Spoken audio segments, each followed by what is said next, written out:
verse 27. Jesus said, my sheep, Jesus' sheep, my sheep listen to my voice, I know them, and they follow me. Again, my sheep listen to my voice, the voice of Jesus. Jesus is the great shepherd, and the great shepherd said, I know them, referring to the sheep, and they, the sheep, follow me. We need to look at the context para maintindihan po natin anong ibig sabihin ni Jesus sa John 10:27 na ang aking mga tupa nakikinig sa aking tinig, kilala ko sila at sila'y sumusunod sa akin. Remember, you need to interpret the text according to its context. Context po kasamang mga teksto. Kaya para maintindihan natin ang 27, kailangan natin tignan yung 26, kailangan natin tignan yung 25. Tawag doon daloy ng mga talata. Kasi may pinanggalingan po yan eh. Para malaman natin kung sinong tupa, sino yung tinutukoy na tupa. Dahil hindi po lahat ng mukhang tupa ay tupa. Meron po mukhang tupa, amoy tupa, parang tupa, pero hindi naman tupa. Sa makatid, kailangan maintindihan sino yung mga tupa na tinutukoy ni Jesus na aking mga tupa, at ang aking mga tupa nakikinig sa akin, ang aking mga tupa kilala ko, at ang aking mga tupa sumusunod sa akin. Now let's look at verse 25, John 10:25 and 26. Jesus answered, I did tell you, but you do not believe. The miracles I do in my Father's name speak for me. But you do not believe, and tell me why they did not believe. Because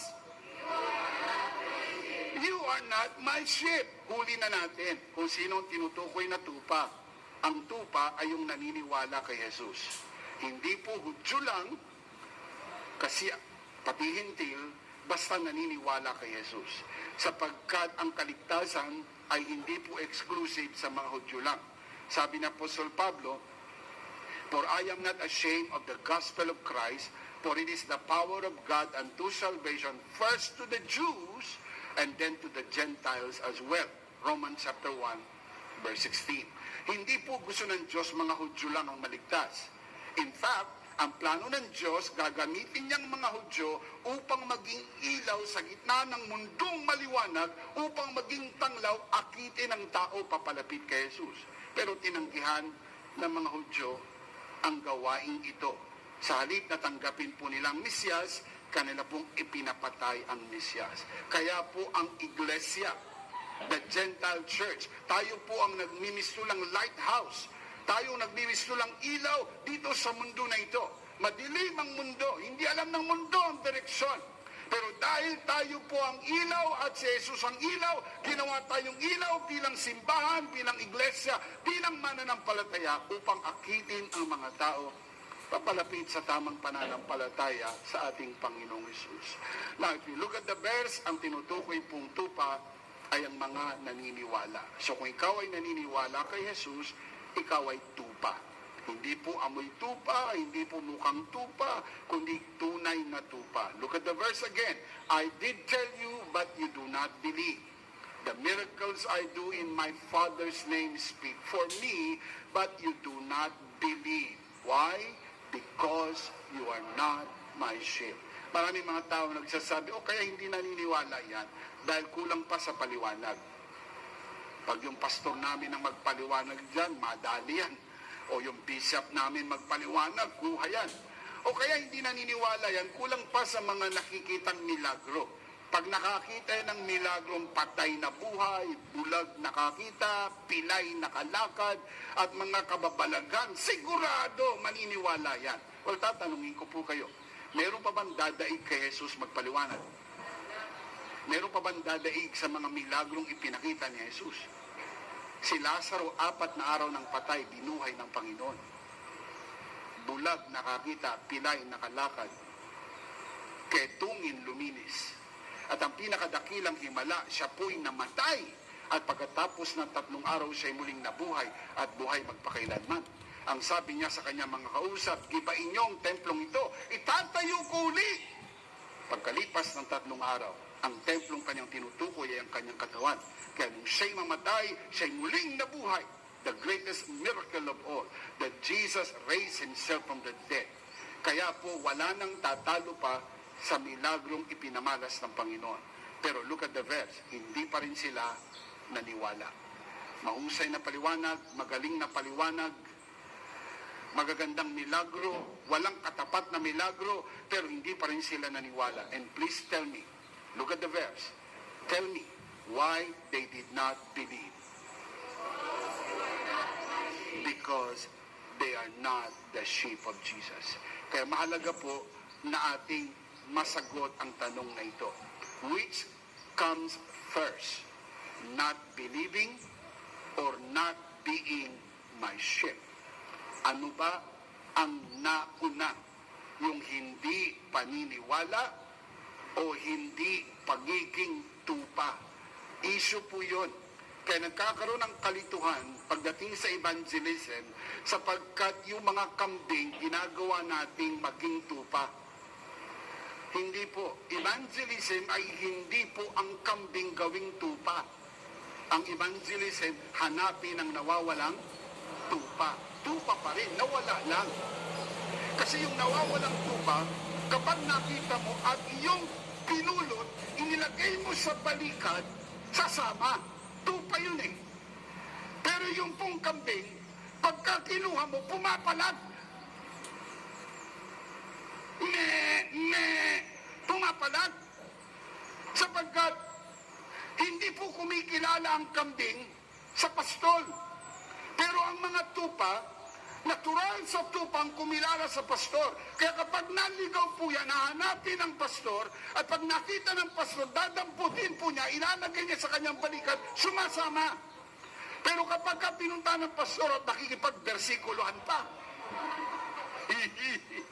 at kung minsan para magaling pa siya kaysa sa pastor, o magaling pa siya kaysa sa bishop, at nakikipagkatwiranan, ay hindi po yung tupa. Ang tawag doon, may tupak. Sapagkat ang sabi ng Bible, hanapin ang nawawalang tupa. Ikaw ay tupa na ng Panginoon noon pa man. Remember, babalikan natin yung issue natin last week. Kailan isinulat ang iyong pangalan sa aklat ng buhay bago palikain ang mundo. Hindi ka naging tupa nung ikaw ay maniwala. Ikaw ay naniwala dahil ikaw ay tupa na noon pa man. Kaya mahalaga po yung issue na yon, sapagkat yan ang issue na pag nasagot natin, magiging klaro sa ating kaisipan. Let me show you this on our big screen. Makikita niyo po ito. Look at this. Ang dalawang issue na nasa ating harapan. Una, because you do not believe, you are not my sheep. Sa wikang Pilipino po yan. Dahil hindi ka naniwala, hindi kita tupa. So para ikaw ay maging tupa ng Panginoon, kailangan mong maniwala. Yun po yung first box. Now look at the second box. You do not believe because you are not my sheep. Dito po sa pangalawa, hindi ka naniwala dahil hindi kita tupa. Dahil kung ikaw ay tupa ng Panginoon, nakatakda kang maniwala. Sapagkat ang tupa, alam niya ang tinig ng kanyang pastor. Nasubok po namin yan. Kahit nang kami pumunta sa Israel, pinakita po sa amin ang totoo. Kapag ang pastor ay nag-aalaga ng kanyang kawan, alam ng pastor ang kanyang tupa at alam ng mga tupa ang kanilang pastor. Hindi po sila nakikinig sa pastor-pastoran. Kahit magbihis ka ng pastor, kahit na mukha kang pastor, amoy pastor, parang pastor, pero kung hindi ka totoong pastor, alam ng tupa. Kung magpapanggap ka lang, alam ng tupa. Meron pong tinatawag na sense of familiarity. Kasi po ang tupa po ay creature of habit. Sanay sila sa tinig ng kanilang pastor. Mga kapatid, kung tunay kang tupa ng Panginoon mula pa, kapag narinig mo na ang gospel, alam mo, tinatawag ka na ng mabuting pastor. Tinatawag ka na ng Panginoon sapagkat yun ang tinig ng mabuting pastor. Sabi ng Panginoon, kilala ko ang aking mga tupa, nakikinig sila sa aking tinig. Hindi mo kailangan makinig para maging tupa. Ikaw ay nakikinig dahil ikaw ay tupa. Kailangan maintindihan natin kung nasaan ang reason. Where is the reason? Is it in the believing or is it in the being? Nasaan ang rason? Kasi kung makikita niyo yung dalawang box kanina, yung reason, yung because, yung isa nasa taas, yung isa nasa gitna. So you need to find out where is the reason. Is it in the believing or is it on the being? Nasaan po ba? The reason is in the being, not in the believing.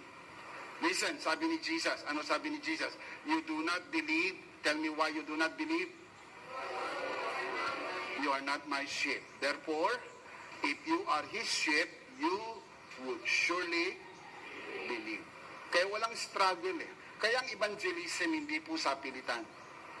Hindi po manipulasyon, hindi usuhulan, hindi ho politika.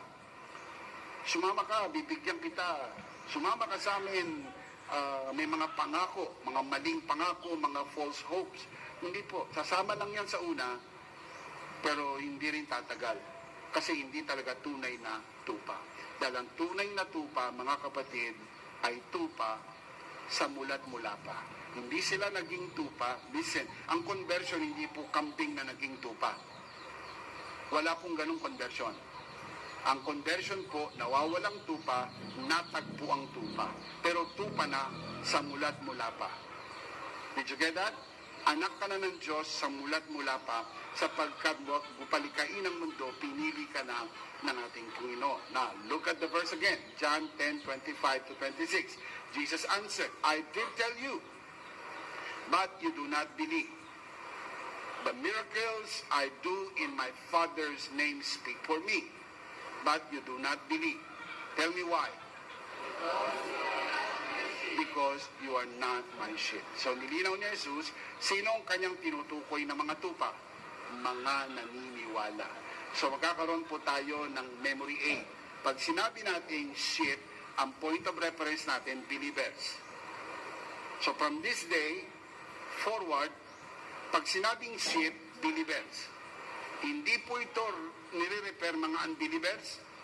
Ang tinutukoy po na sheep ay believers. Now, anong kasunod ng 26? 27. Now, look at John 27. Now, this verse makes sense now. Naintindihan na natin kasi pagdating sa 27, my sheep. Alam na natin kung sino tinutukoy na my sheep. Sino po yung my sheep? Believers. Sa makatwid, ang tinutukoy ng 27, believers. Ano man ang nilalaman ng 27, hindi ito para sa mga unbelievers. Para lang ito sa mga believers. Kasi nilinaw ni Jesus na ang mga tupa ay yung mga naniniwala. Taas nga ang kamay ng mga naniniwala sa ating Panginoon. Do you believe? Ikaw ba ay tupa? Palakpakan natin ang Panginoon. Amen! Now, dito sa verse 27, makikita natin ang tatlong description ng mga tupa. Hindi po ito kondisyon, ito po'y description. Pag kondisyon, kailangan mong gawin para maging tupa ka. Hindi po. Ito'y description ng mga tupa. Sinong mga tupa? Believers. Very good. Verse 27. My sheep listen to my voice. Ang unang description po ng tupa ay nakikinig sa tinig ng pastol. Ang tinutukoy na pastol po rito ay ang ating Panginoong Hesus. Sabi ng Panginoon, ako ang mabuting pastol. Kaya kung ikaw ay tupa ng Panginoon, pakikinggan mo yung tinig ng ating Panginoon na siyang ating tunay na pastol. Ang word po na listen, galing po sa Greek word na akuo. Literally means come to hear or understand my voice. naiintindihan ng tupa ang tinig ng kanyang pastor. Totoo po yan eh. Kaya pag nagsasalita yung pastor, yung mga tupa, makita mo, gumagalaw yung ulo. Pinapakinggan nilang maigi. Kasi binobosesan po nila yan. Kasi po, ang mga tupa, kung hindi po magiging maselan sa kanila pong pakikinig, madali silang matangay ng kahit na sino. Kasi wala ho silang depensa, wala silang matalim na kuko, wala ho silang sungay, wala silang pangil. Pwede na lang silang takmain ng kahit na sino at tangayin. Kapag sila nga ay natumba mag-isa, hindi makatayo mag-isa. Kapag natumba, hindi makatayo mag-isa, hindi katulad na ibang hayop. Ang aso, kahit magpasirko-sirko, kayang tumayo. Ang pusa, kahit ibato mo, pagbagsak, tayo.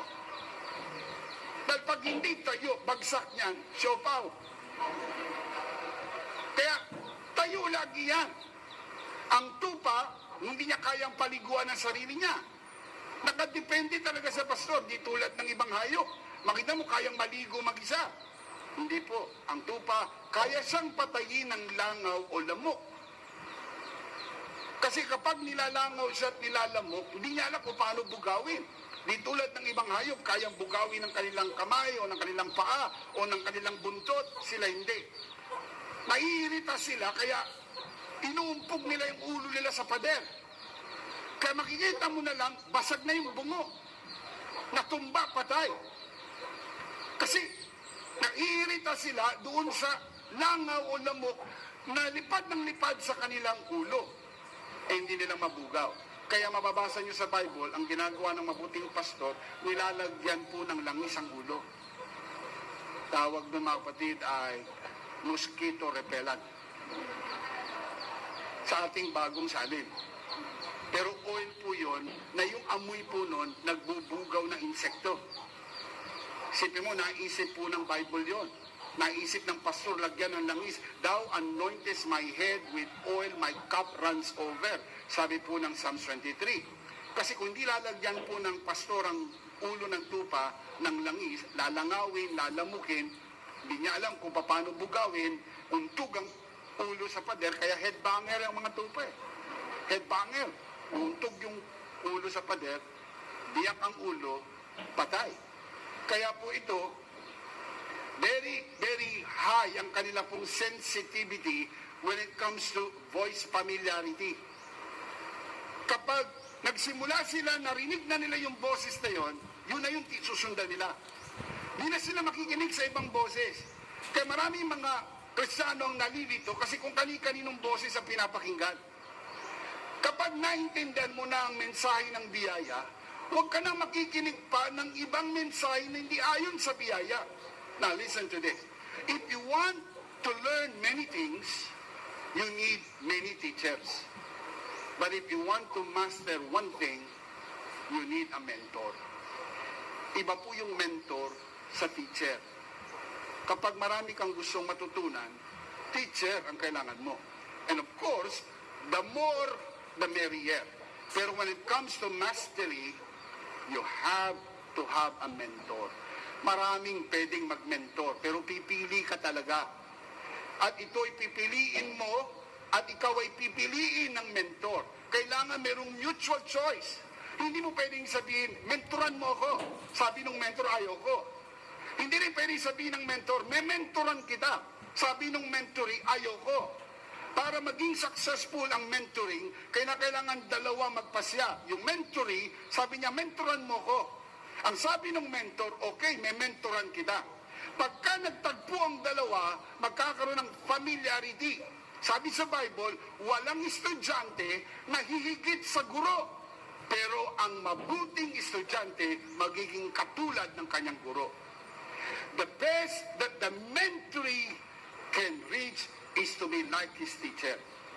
Sapagkat yun po ang layunin ng mentoring. I-reproduce niya ang kanyang sarili sa buhay ng kanyang mga mentoree. Kaya pangyayari po yun kung familiar ka sa tinig. Kaya mahalaga yung familiarization. Sheep is a creature of habit.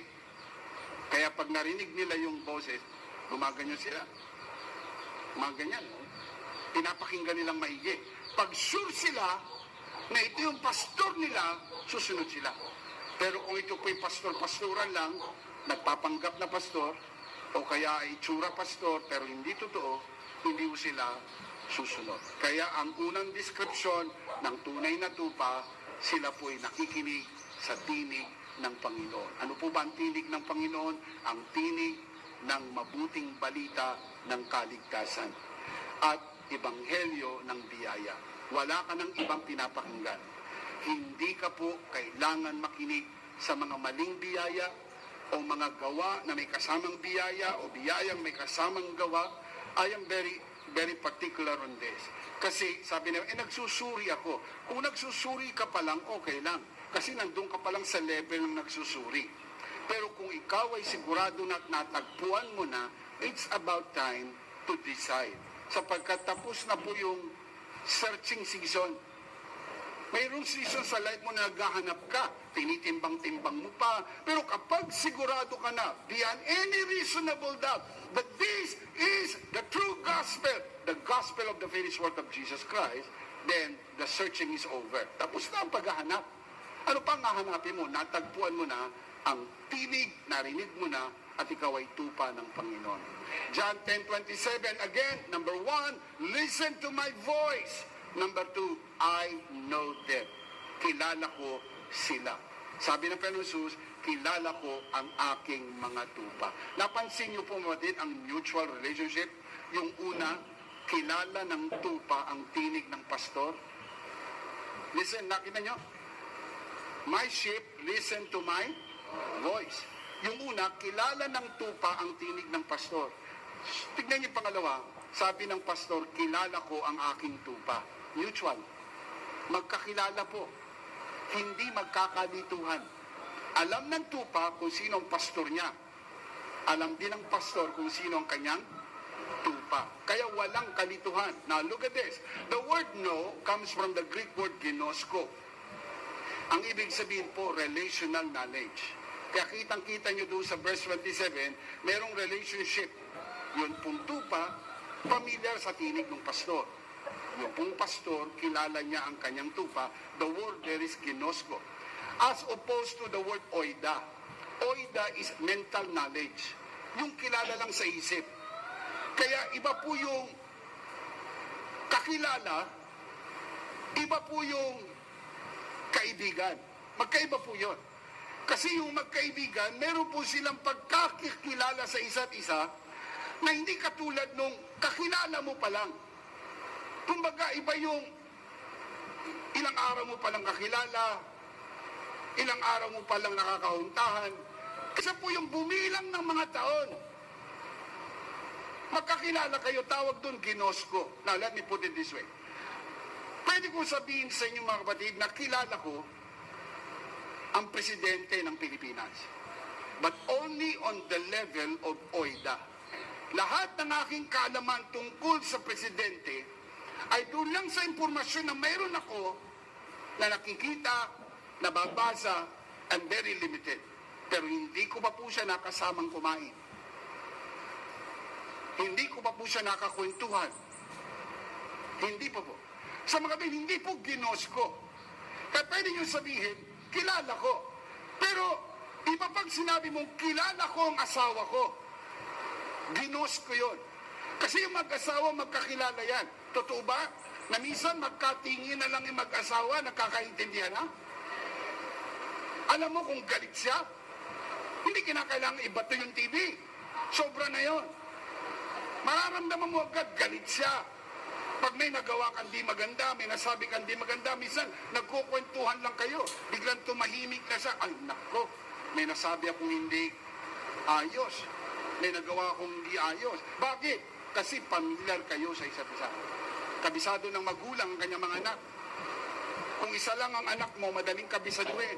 Pero kung dalawa o tatlo, nakita mo, mayroong iba-ibang katangian, kilala mo.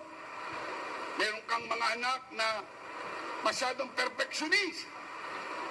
Talagang academician, pag nakakuha po ng quiz 1 to 10, nakakuha ng 9, masama pa ang loob.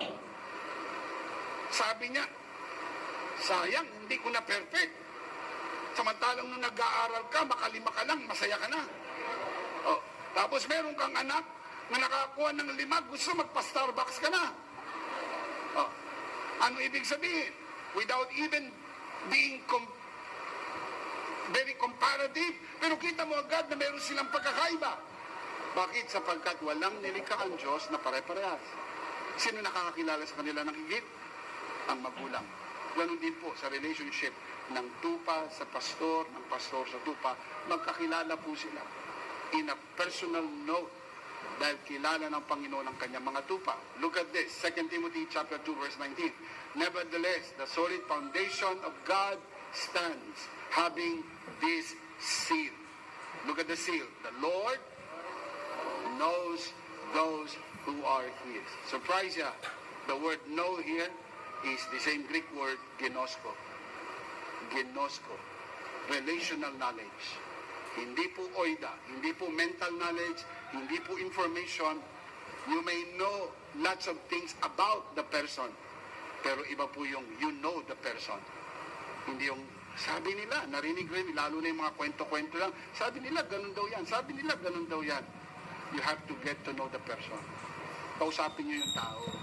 Magkausap kayo, magkaintindihan kayo, dahil maiintindihan mo lang kung ikaw mismo ang makakausap sa kanya. That is personal level. Hindi po yung nabasa mo lang sa dyaryo, lalo na yung nabasa mo lang sa Facebook, very superficial. Hindi po yun ginosko. Yun po ay oida, only mental assent. Now, John 10:27 again. Number 1, listen to my voice. Sino po ang tinutukoy na sheep? Believers.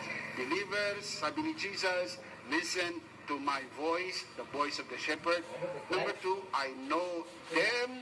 Now look at number 3, they follow me. The word follow here is a very important word. Following here is not a condition, but a description. Kasi makakarinig kayo ng ganito magpaliwanag. Kailangan mo sumunod para maging tupa ka. Kailangan mo sumunod. Kung hindi ka sumusunod, hindi ka maging tupa. Kaya yun pong tupa, kailangan sumusunod.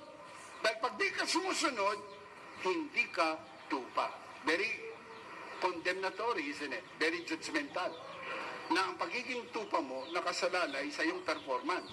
Na kung di ka sumunod, hindi ka tupa. Ang tanong ko, may pasaway bang tupa? Sagutin nyo, may pasaway bang tupa? Meron bang tupa, mga kapatid, na naniliis ng landas sapagkat pinili niyang hindi sumunod sa pastor? Nung siya po ba ay naligaw, hindi na siya tupa? Tupa pa rin. Sa mga kapatid, hindi na bago ang kanyang pagiging tupa dahil siya po ay nalihis ng landas.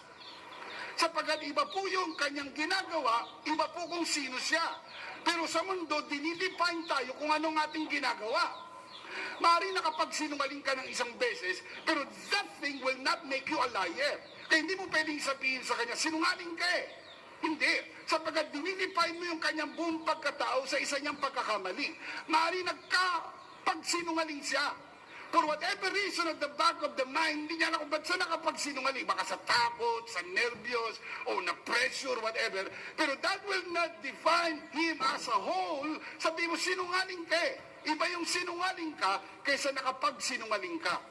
Nakapagsinungaling ka is one act, and that act will not define your whole person. Mga kapatid, may mga tupang naliligaw ng landas. Pero hindi ko sila nagiging kambing. Kahit naligaw, tupa pa rin. Nagkaroon nga lang ng tupa. Naligaw. So, anong gagawin ng mabuting pastor? Hahanapin. Kaya yun po ang sabi sa Bible, sumusunod ang tupa ng Panginoon sa Panginoon. Yun yung pagpinuntahan ng pastor, dinampot, sumasama po yun. Kasi naligaw lang yun eh. Naligaw. Hindi po yun pumapalag, hindi nakikipag-away, hindi nakikipagtalo, sapagkat sabi sa Bible, my sheep listen to my voice, I know them, and they follow me. Following does not make you a sheep.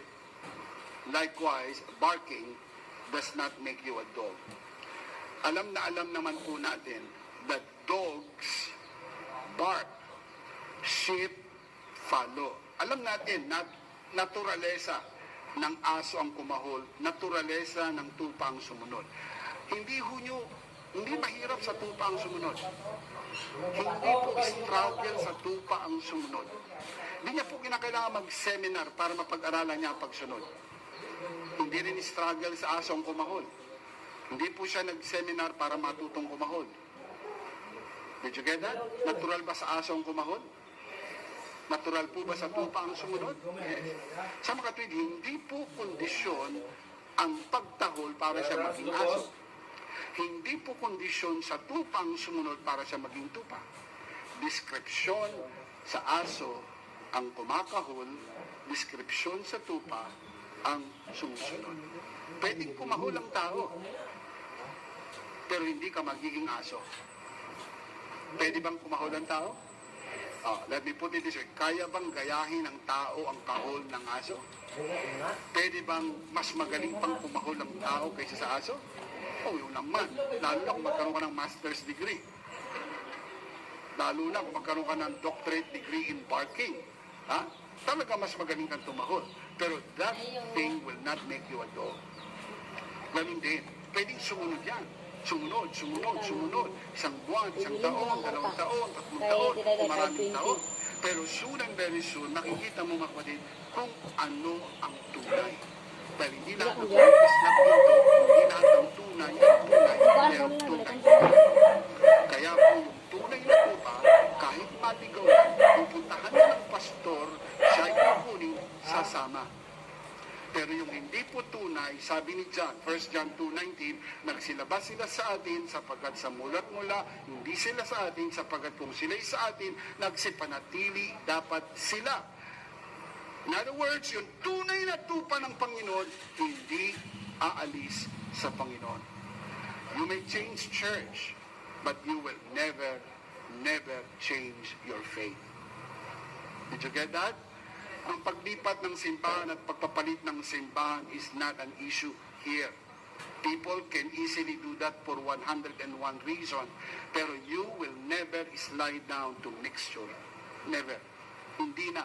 Once naliwanagan ka na sa message of full grace, you will never go back to mixture. Promise. I am sure of this. Hindi ka na babalik sa mixture, hindi ka na makikinig uli sa mixture, hindi ka na pupunta sa mixture sapagkat alam mo, natutunan mo na ang tunay na gospel, the gospel of full grace. Can you shout amen? Palakpakan muna natin si Lord. Amen. Amen. What you do does not define who you are. However, who you are determine what you do. Kailangan mauna muna yung identity mo. Who you are determine what you do. Who you are a sheep. Tupa ka muna. Bago ka sumunod, tupa ka. Kaya ka nga sumusunod dahil ikaw ay tupa. Hindi ka susunod para maging tupa. Hindi ka kakahol para maging aso. Hindi ka pupunta sa church para maging Kristiyano. Hindi ka pupunta sa garahe para maging kotse. Dahil ang kotse pumupunta sa garahe, pero hindi lang kotse ang nasa garahe. Pero hindi man pusa, daga, aso, tao. Pero sila ba'y naging kotse dahil sila'y nasa garahe? Hindi. Hindi ko mo nasa loob ka ng church, ikaw ay Christian na. Hindi ko mo ikaw ay nasa loob ng isang full grace church, ay full grace na nga ang paniniwala mo. Yung iba po nakikisama lang, yung iba po wala nang mapuntahan. Pero deep down inside your heart, you know what you believe. The bottom line is personal relationship with God. What do you believe about the finished work of Jesus? Yun ang pinakamahalaga. Kasi it's between you and God, genosko, personal relationship with God. Now, look at John 27 again. Tatlong description na makita natin. Jesus said, my sheep. Sino tinutukoy na my sheep? Believers. Again, tatlong description na makita natin. Jesus said, my sheep. Sino tinutukoy na my sheep? Believers. Tatlong descriptions ng believers. Number one, my sheep listen to my voice. Sila po'y nakikinig sa tinig ng Panginoon. Pangalawa, I know them, Jesus said. Pangatlo, they follow me. Look at verse 28. I give them eternal life. Sino yung them? Sheep. Sino yung sheep? Listen up. Sino ang binigyan ng buhay na walang hanggan? Lahat ng tao? Hindi po. Kaya yung teaching ng inclusionism, universalism, at preterism, lahat ng tao ay may buhay na walang hanggan na mali. Pag pinaniwalaan yun, babangga po sa verse na ito. Ang binigyan lang po ng buhay na walang hanggan ay yung mga tupa. Sino ang mga tupa? Believers. I give them what? Yung pong word na give, napansin nyo, present tense, hindi po I will give them eternal life. Why? Because eternal life is a present possession. Ngayon, meron kang buhay na walang hanggan. Kailan? Ngayon. 1 John chapter 5 verse 11. John writes, and this is the testimony. God has given us eternal life. And this life is in His Son. Dito po, nasa past participle. Sa original Greek, nasa aorist tense. Once given, cannot be taken. Pag binigay na hindi mababawi. Kaya hindi pwedeng bigay-bawi, bigay-bawi, bigay-bawi. Tulad ng napag-aralan, hindi pwedeng sulat-bura, sulat-bura, sulat-bura. Hindi pwede. Once na isulat na yan, yan ay naisulat na magpakailanman. Kapag nabigyan ka na ng buhay na walang hanggan, yung buhay na walang hanggan na yan ay magpakailanman. Kasi ibig sabihin ng eternal life, life without end. Kung hindi ka makakarating sa langit, hindi po eternal life yun. Kasi nag-end eh. So easy to understand. Kapag binigyan ka ng eternal life, it is a life without end, assuring that heaven will be your final home. Pag nagpantay ang iyong paa, pumikit ang iyong mata, you can just easily go because you know where you will go. You will be with the Lord forever. As the Apostle Paul said, to be absent in the body is to be present with the Lord. Why? You have been given eternal life. Meron na, wala pa? Come on, answer me. Meron na, wala pa? Meron na. Look at verse 12. He who has the Son has life. Look at verse 12.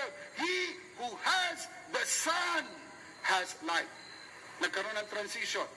Kanina, past participle o sa Greek aorist tense, lumipat sa present tense. Has, present tense ang has. Look at the verse. He who has the Son has life. Now, this is very important. Kasi doon sa binasa natin kanina, sa John 10:28, I give them eternal life. Present tense? Present possession. Kasi ang teaching sa atin ng ibang simbahan, ang eternal life, matatanggap mo pa lang pagdating mo sa langit. Ang teaching ng Bible, ang eternal life na ibigay na. Malaki pagkakaiba noon. Kasi kung ibibigay pa lang sa langit, wala pa sa iyo. Na, sabihin niyo sa akin, kung wala pa sa iyo, meron bang rason para magduda? Ano ba sinabi? Bibigyan kita ng pera. Nasa iyo na, wala pa. Pwede bang magduda ka? Bibigay kaya niya? Possible, di ba? Bibigay kaya niya? Bibigay kaya niya? Kaya hindi ka makatulog. Bibigay kaya niya? Na, kailan lang mapapayapa isip mo? Pag inabot na.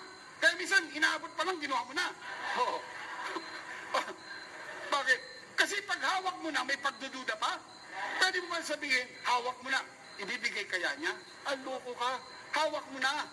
Pag nagdududa ka, hawak mo na. Kinakailangan mawala ng alinlangan dahil hawak mo na. Napansin niyo ginagawa ng Panginoong Sus sa atin? Inaalis niya ang pag-aalinlangan. Kasi sabi niya, I give them, the sheep, I give them when? Right now, I give them eternal life. Hindi po matatanggap pa lang. Natanggap mo na ang buhay na walang hanggan, kaya walang dahilan para magduda. Amen. He who does not have the Son of God does not have life. Sa Tagalog, ang kinaroroonan ng anak, kinaroroonan ng buhay. Ang hindi kinaroroonan ng anak, hindi kinaroroonan ng buhay. Bagong salin, ang hindi kinaroroonan ng anak, walang kabuhay-buhay. Sa totoo lang, ang buhay ay na kay Jesus. Wala sa ina ang buhay. Na kay Jesus. Nasa anak. Kapag nasa iyong anak, nasa iyo ang buhay. Taas ang kamay na tumanggap na ng buhay. Palakpakan si Lord. Hallelujah! Shout amen! Look at verse 13. I write these things to you who believe in the name of the Son of God. Sinong sinulatan? Believers or doubters? Believers or unbelievers? So tayo sinulatan, mga believers. I write these things to you who believe in the name of the Son of God, so that you may know. The word know there is oida. So that you would realize in your mind that you have, present tense, eternal life. Swak na swak po doon sa John chapter 10 verse 28, I give them eternal life. When? Right now. Ngayon po, hawak mo na ang buhay na walang hanggan. Paano kang magdududa kung hawak mo na ang buhay na walang hanggan? Shout amen. You have eternal life. Present tense. Mayroon na, kailan ngayon mismo na ibigay na. Palakpakan natin si Lord. Amen. Hallelujah. Balik tayo sa John 10:28. I give them eternal life. Sino yun them? Sheep. Sino yung sheep? Believers. I give them eternal life. Look at the next line. They, sino yung they? The sheep, sino yung sheep? Shall never perish. It's either you believe Jesus or not. If you believe Jesus, you have to believe His word. Sabi niya, they shall never perish. Let me give you, the word never comes from the Greek word omei. Sounds familiar? Natatandaan niyo Revelation 3:5? He who overcomes, I will never blot out his name from the book of life. Remember the word never there? Omei. Same Greek word, omei. Yung pong omei, mga kapatid, ibig sabihin po niyan, never, ever, not at all, no chance, zero, zero, no possibility. Kasi ibig sabihin ng o, not, may, not. This is the double negative to strengthen the denial. Now, the word perish comes from the Greek word apolumi, meaning destroyed.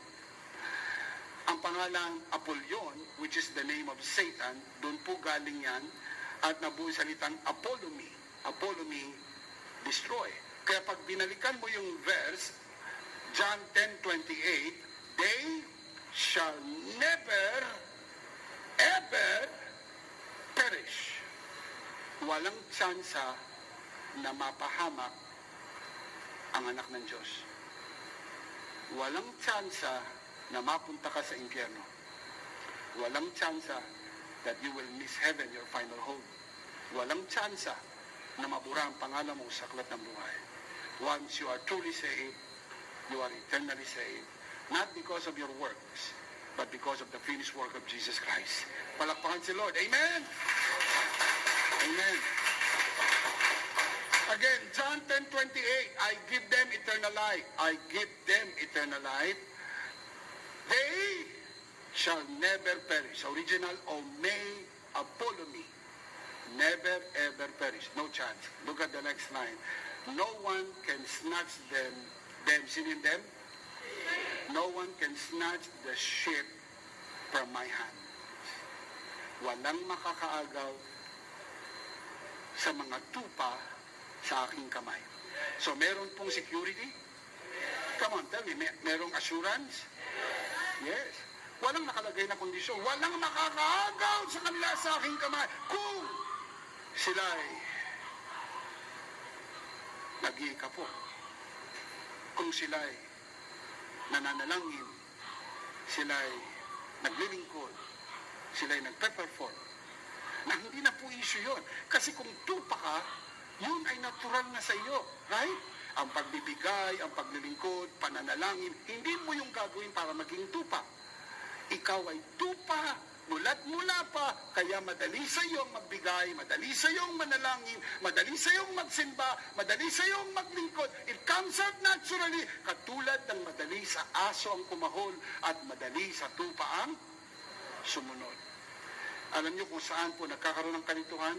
nilalagyan nila ng kondisyon kung saan walang kondisyon. They shall never perish, no one can snatch them out of my hand. Now, let's examine the verse. No one. Sa Greek po, it's only one word. Tis. T-I-S. Tis. This is an indefinite pronoun. Ibig sabihin po niyan, any person, or any being, or anything. Yung tis, at least alam natin, pwedeng tao, pwedeng bagay. Walang makakaagaw sa kanila sa aking kamay. Hindi ka kayang agawin ng problema. Hindi ka kayang agawin ng pagsubok. Hindi ka kayang agawin ni Satanas. Hindi ka kayang agawin ng mga bagay-bagay at mga tao sa iyong kapaligiran. Kapag tunay na tupa ka ng Panginoon, ikaw ay tupa magpakailanman. Dahil sabi ni Jesus, no one, as in no one, nothing can snatch you out from Jesus' hands. The word snatch comes from the Greek word harpazo, meaning to pluck out or to pull out, pero matindi ang meaning ng harpazo, to take by force. Hablutin. Hindi basta kunin, hablutin. Harpazo is to take it by force. Ganito po yan. Para maagaw ka sa kamay ni Jesus, kailangan agawin ka ng sapilitan. At para maagaw ka ng sapilitan, kailangan madaig mo ang kapangyarihan ni Jesus. Dahil si Jesus ang may hawak sa iyo, para makuha ka sa kamay ni Jesus, kailangan madaig niya ang lakas ni Jesus. Yun ang ibig sabihin po, no? Now, the only way you can be pulled out is by force. Harpazo. A force, listen now, greater than Christ. Isip-isip, isip-isip. Sabi nga, esip-esip pag may time. Listen, is there any force known to man greater than Christ? Meron ba kayong alam na mas malakas at mas makapangyarihan kaysa kay Jesus? Wala. Sa makadwid, para maagaw ka kay Jesus, kailangan na maagaw sa iyo mas malakas kaysa kay Jesus. Ang tanong, sino?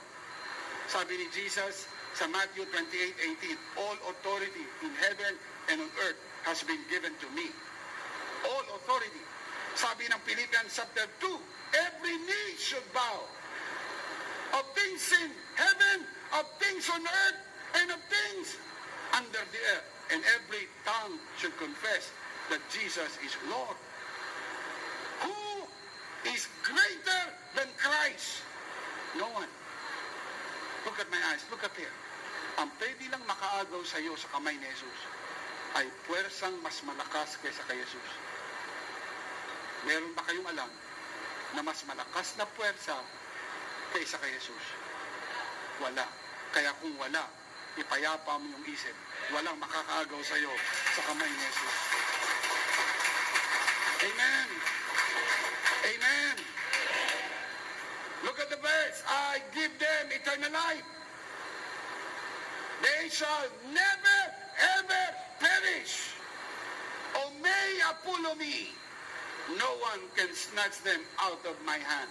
Na kung hindi pa po yan sapat para sa iyo, at meron pang natitirang kaunting pagdududa, ituloy mo sa verse 29. My Father, who has given them to me, sino yung them? The sheep. Who are the sheep?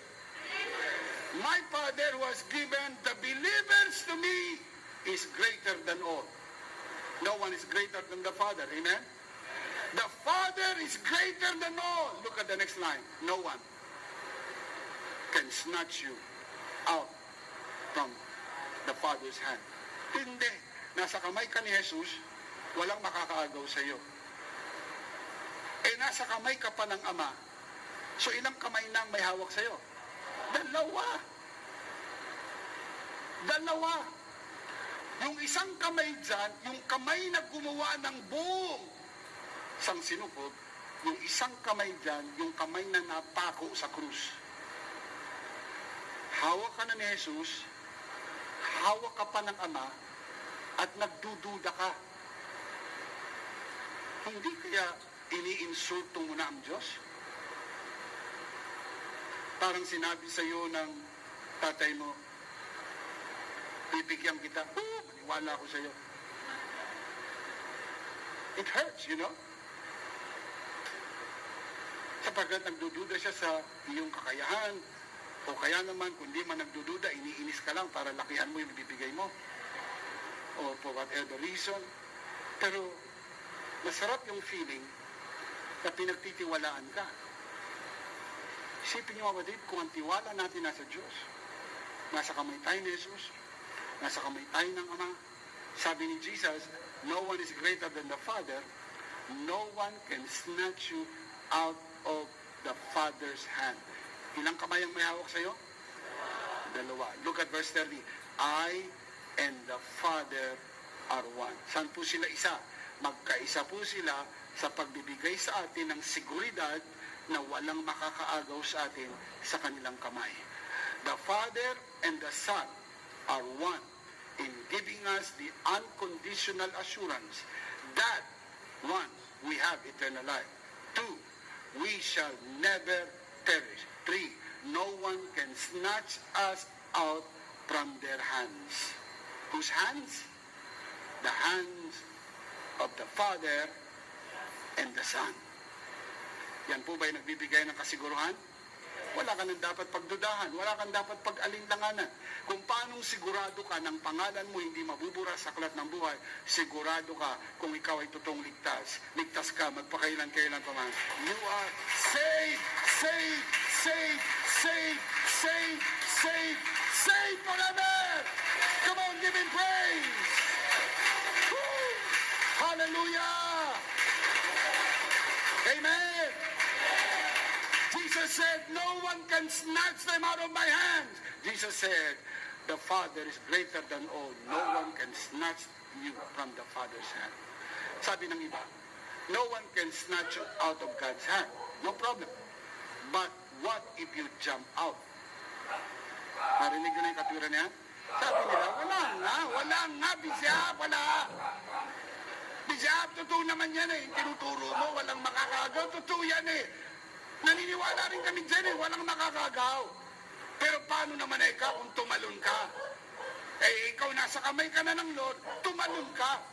Eh, tandaan mo ikaw ay merong free will. Kung pinasaan mo na umalis sa Lord, tumalon ka, eh walang magagawa ang Lord. Kaya mawala rin ang kaligtasan mo sapagkat ikaw ay nagpasyang tumalon mula sa kamay ng Lord.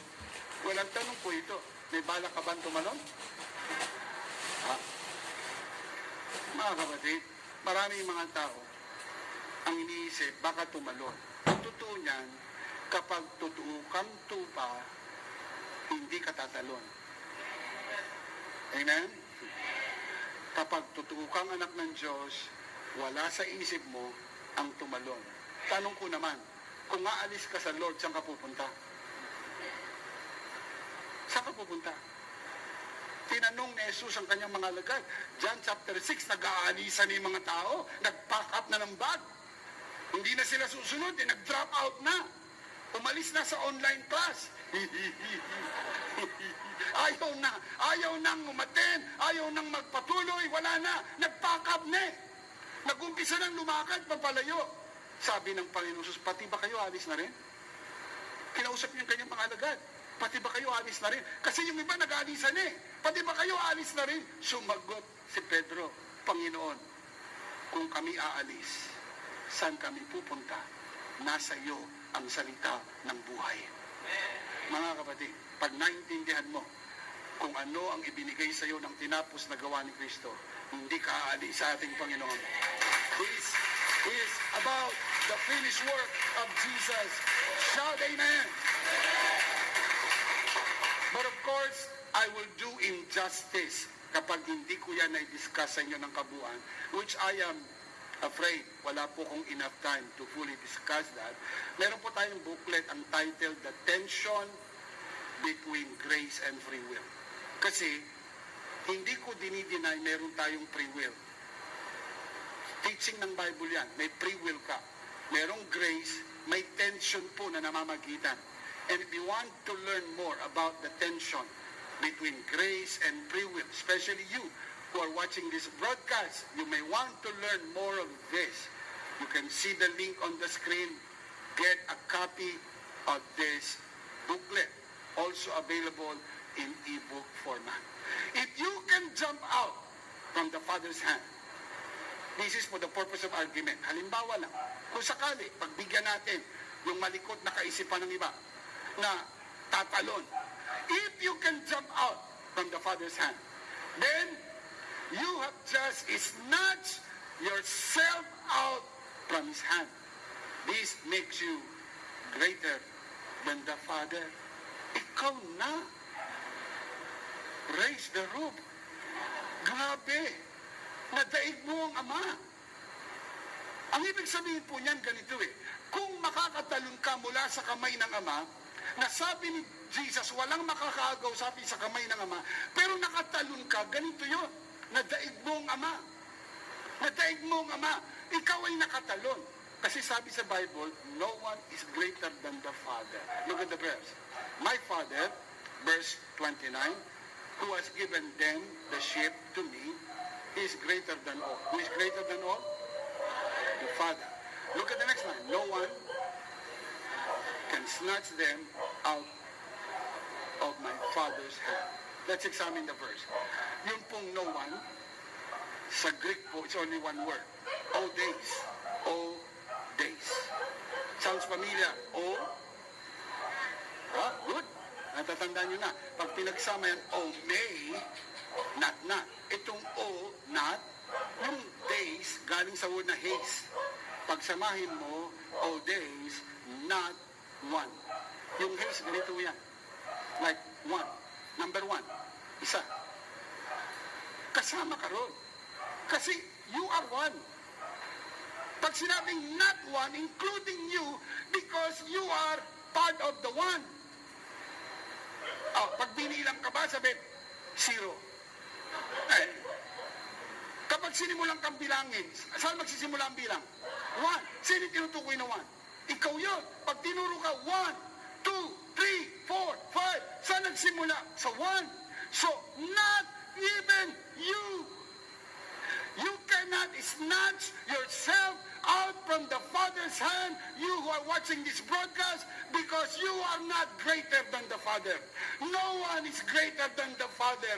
No one can snatch us out from the Father's hand, because no one is greater than the Father. Shout amen. No one, as in no one. Amen. The word "can" comes from the Greek word dunamai. That's where we get the word dunamis. That's where we get the English word dynamite, meaning power.